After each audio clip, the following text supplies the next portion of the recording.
Hola, buenos días, mi nombre es Michelle y el día de hoy les voy a hablar del mal de altura en deportistas. El mal de altura, o también llamado el mal agudo de montaña, es la respuesta clínica desfavorable a la exposición de altitudes elevadas. Se produce principalmente por la disminución de la presión barométrica, que a su vez reduce la presión parcial de oxígeno en el ambiente generando hipoxemia. Esta insuficiencia de oxígeno a nivel tisular conlleva una serie de respuestas compensatorias. ¿Qué quiere decir la presión barométrica? O sea, les quiero contar lo que sucede cuando el deportista está en alturas elevadas. El pulmón tiene una presión negativa y la atmósfera tiene una presión positiva.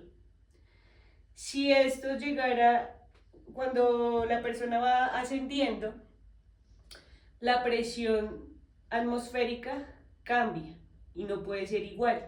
Tiene que ser una positiva y una negativa. El mal de altura y otras patologías asociadas al deporte en altitud.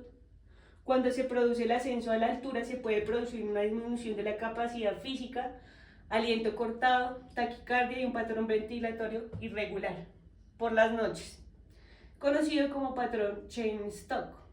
Además, al ganar altitud, la sangre del organismo tiende a espesarse, lo que en casos a larga exposición puede desencadenar problemas cardiovasculares.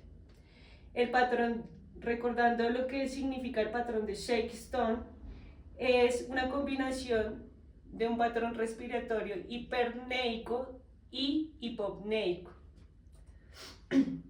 En la etiología encontramos que el mal de altura, también conocido como mal agudo de montaña, es un problema de salud que afecta a los deportistas cuando ascienden rápidamente a altitudes superiores a los 2.500 metros sobre el nivel del mar.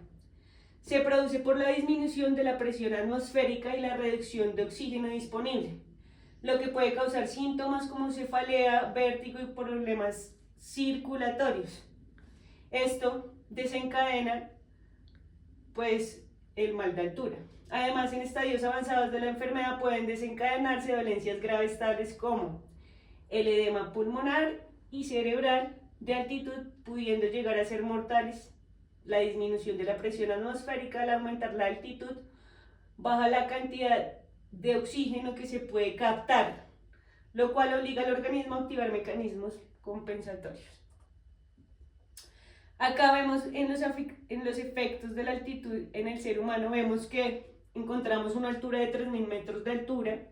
Bogotá está a 3.125 metros de altura y, como les decía antes, el mal de altura empieza a suceder después de los 2.500 metros de altura. Entonces sabemos que el Everest está a 9.000 metros de altura, Montserrat está a 3.500 metros de altura, y acá pues quería especificar qué sucede en el organismo a medida que uno va ascendiendo.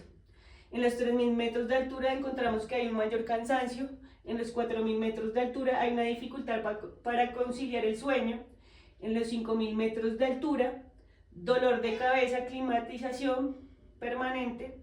6.000 metros de altura, aclimatización de 4 a 5 semanas, pérdida de apetito y pérdida de peso. A los 7.000 metros de altura, pues ya encontramos un cansancio que invade pues todo nuestro cuerpo, y a los 8.000 metros de altura ya encontramos que ya solo captamos el 30% del oxígeno, y acá ya tenemos cansancio extremo, riesgo de congelación y riesgo del edema cerebral.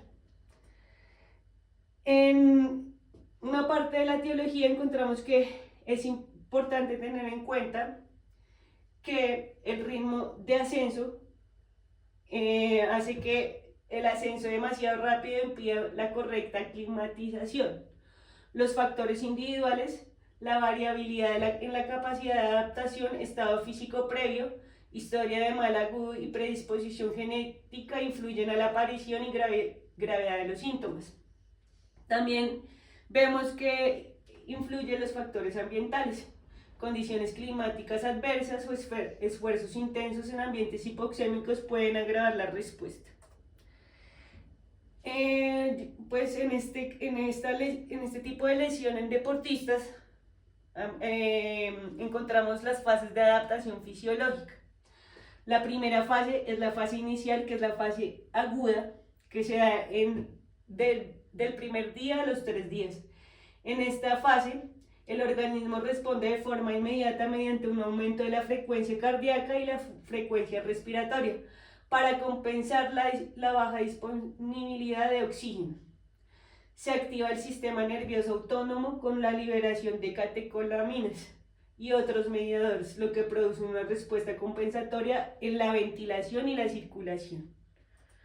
La segunda fase es la fase de aclimatización subaguda, que esta va de 3 a los 7 días. Se da al inicio de procesos adaptativos como la estimulación de la eritropoyesis, que es el aumento de la capacidad de transporte de oxígeno. Se observan mejoras en la ventilación en reposo y en el manejo del ácido láctico, lo cual da paso a una estabilización de la función cardiovascular. Y por último tenemos la fase de adaptación crónica, que va más allá de los 7 días. Con la exposición prolongada se consolidan cambios estructurales y funcionales, como el aumento en la densidad capilar en los músculos, mejoras en la eficiencia mitocondrial y ajustes en la regulación metabólica. Estos cambios permiten un rendimiento físico que se aproxima a la norma, incluso en condiciones hipoxémicas. Bueno, el mal de altura se clasifica en el mal agudo de montaña, que puede ser leve o moderado, y se manifiesta con síntomas como ya les había dicho antes: cefaleas, náuseas, mareos, trastornos del sueño y fatiga. También encontramos que el mal de altura puede evolucionar a que te dé un edema pulmonar de altura, que como bien sabemos el edema pulmonar es el síndrome severo en el que se acumula líquido en los pulmones, dificultando el intercambio gaseoso. También tenemos el edema cerebral de altura, que es la manifestación más grave que involucra la acumulación de líquidos en el cerebro y puede poner en riesgo la vida del deportista. Como pueden ver, acá tengo una imagen con el edema pulmonar donde los pulmones están llenos de agua, y acá tenemos el cerebro, que también pues es una imagen donde lo que sucede cuando hay líquido en el cerebro es que empieza a haber muerte cerebral.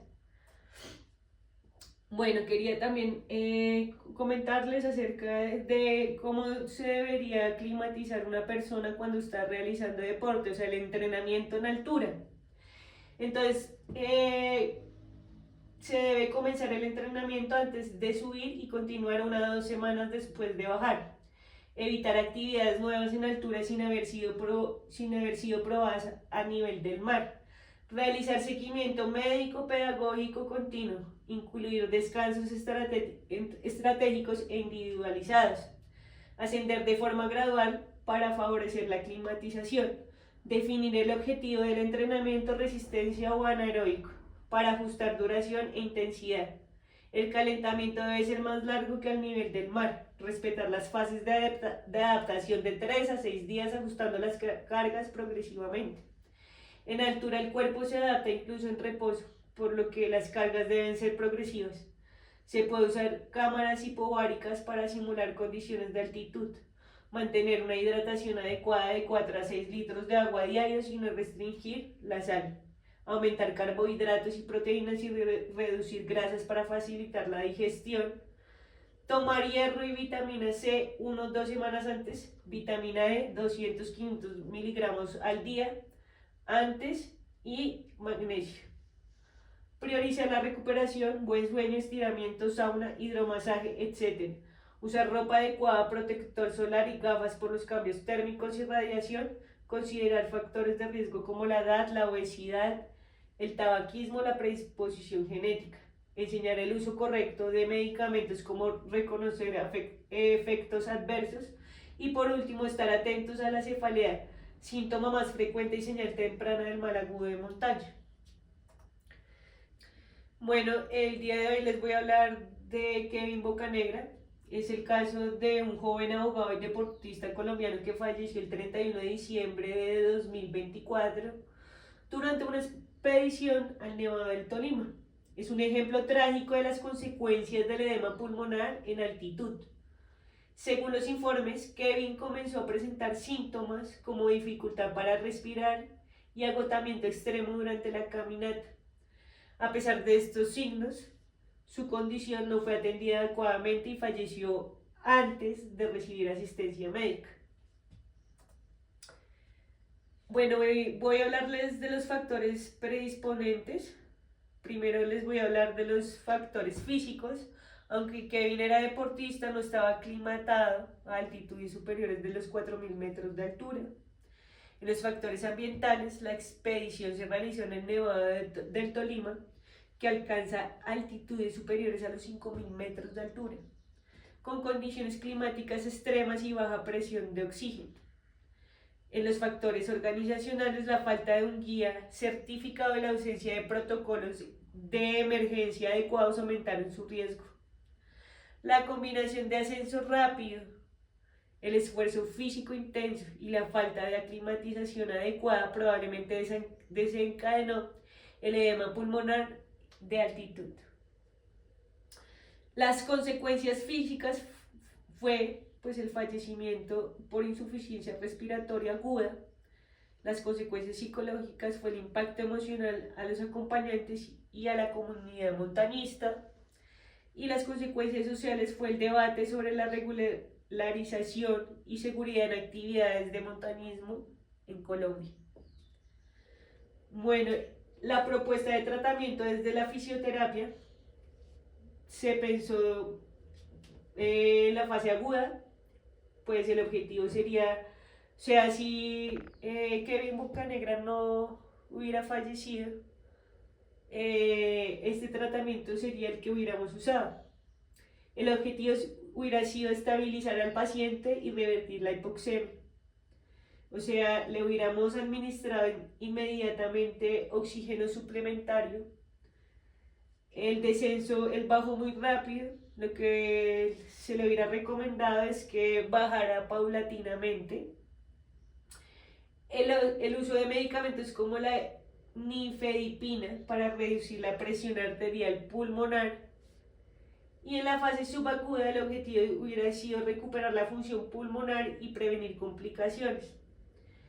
En esta fase podríamos usar ejercicios de respiración diafragmática controlada, terapia de movilidad para evitar el desacondicionamiento físico, el monitoreo constante de la saturación de oxígeno, y en la fase crónica el objetivo sería la rehabilitación completa y preparación para futuras exposiciones a altitud. La intervención sería un programa de entrenamiento físico gradual, educación sobre la prevención del mal de altura y evaluaciones médicas periódicas para detectar posibles secuelas. Estas son las referencias, pero pues quería también abundar en que Kevin Bocanegra,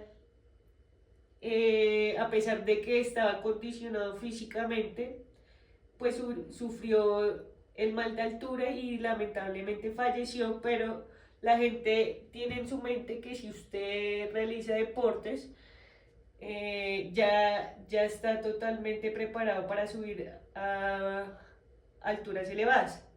Lo que sucede es que la gente que está entrenada, sus venas y sus arterias son más rígidas, lo que hace que la compensación no se genere como debería darse. Por eso la gente que no entrena a veces se salva más que la gente que entrena, porque sus vasos sanguíneos no son tan rígidos. Gracias.